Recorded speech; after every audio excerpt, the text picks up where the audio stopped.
গুরুদাংমার lake ভারতের সিকিম রাজ্যের উত্তর প্রান্তে অবস্থিত একটি অত্যন্ত পবিত্র ও সুন্দর হিমবাহজাত হ্রদ।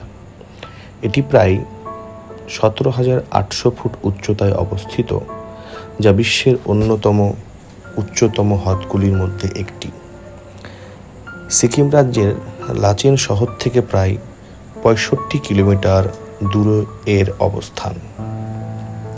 হিমালয়ে বরফ ঢাকা পর্বতের কোল ঘেঁষে অবস্থিত এই হ্রদটি চারপাশে শুভ্র বরফ ও নীলাকাশে ঘেরা।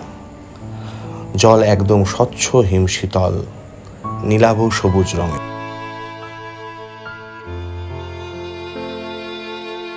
আজ আমরা এই গুরুদাংমার লেক ভ্রমণে গেছিলাম।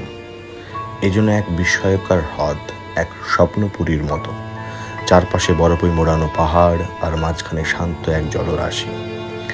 এই গুরুদাংমার লেক ভ্রমণ করতে যাওয়ার রাস্তার যে সৌন্দর্য, সেটি আরও অসাধারণ। আগামী ভিডিওতে আমরা সেই গুরুদাংমার লেক যাওয়ার রাস্তার যে সৌন্দর্য, সেটি বর্ণনা করব আপনাদের সামনে। ধন্যবাদ।